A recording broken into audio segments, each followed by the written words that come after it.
with the Fool at the bottom of the deck. But I'm curious, what exactly is this journey bringing to you? What lessons are this journey going to provide you? Can we get, the lessons that this journey are going to provide is that you are the magician, that you truly have the skills that you need in order to get to the point that you want to get to. Okay. You understand that you're on a journey to learn or to truly understand that you are the creator of your reality. Which is funny because the bottom of the deck was the Fool, and then immediately followed by the Magician, the 0, then the 1. Forward progression, immediate progression. So could there be some quick progression coming along for them, Source?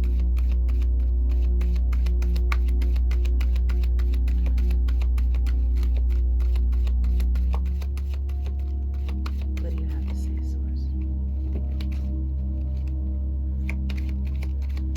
What do they have in store for them? In this journey of learning that they are the magician,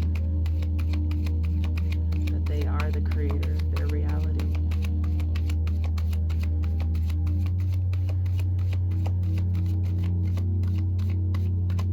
Let's see, the bottom of the deck energy says 5 of Pentacles in reverse. Poverty, insecurity, lack, and yet it's in the reverse. You are on a journey to learn that you, not necessarily that you are above this, but you can prosper and you can thrive despite it. Right underneath that was the 6 of Pentacles.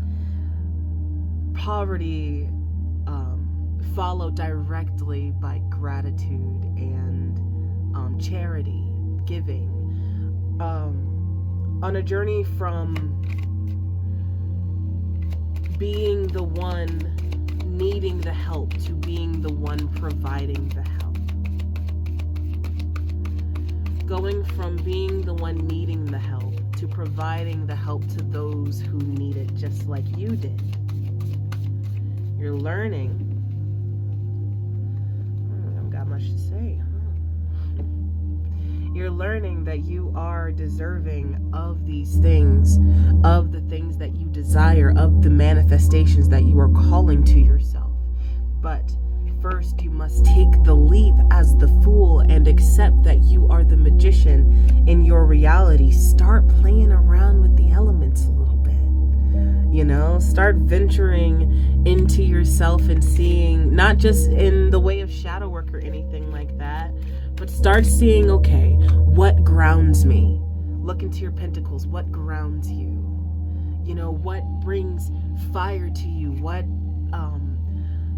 charges your passions? What are your wands? Okay, ask yourself, what fills your cup and what empties it? I suppose this, in a way, is also shadow work. Rather in-depth shadow work at that. But Swords, how do you deal with conflicts? What is your primary method at dealing with conflicts? And what can you do to better that? And bettering conflicts doesn't necessarily mean winning conflicts.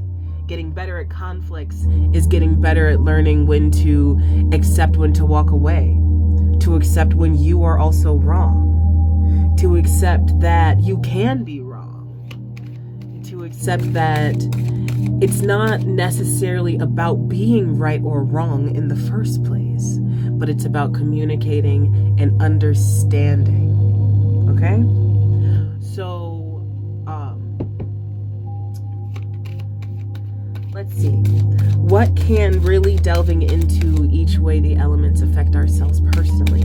What can that do to help us through this journey that we're going on, Source? Give me that. Let's see.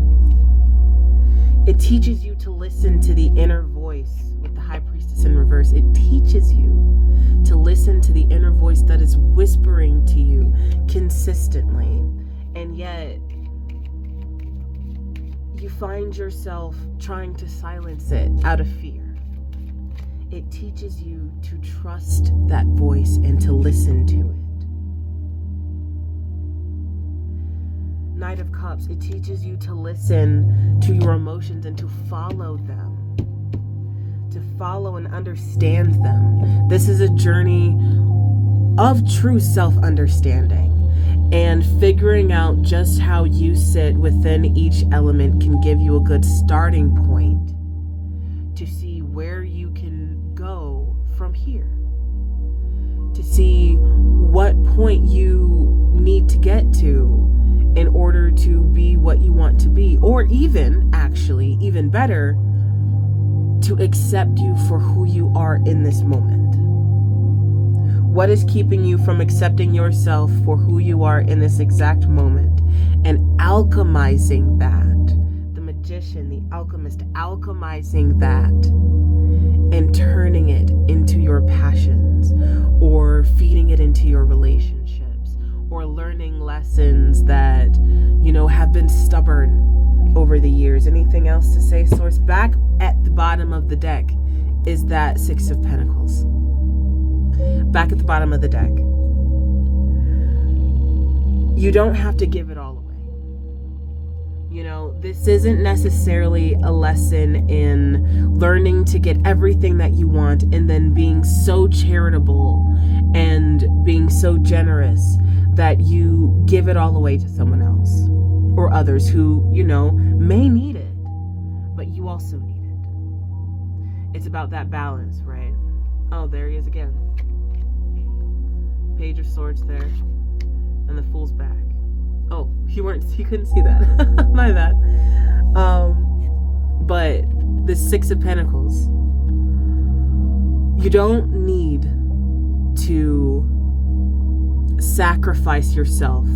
You don't need to dive into this and sacrifice yourself just because there are others in need. Okay? It is good to be generous, and it is good to be understanding and empathetic. But you can only, you can't pour from an empty cup, okay? So tell me how you feel about that in the comments. If you would like a personal reading from me, they are in my Linktree, link to my coffee page. You all have a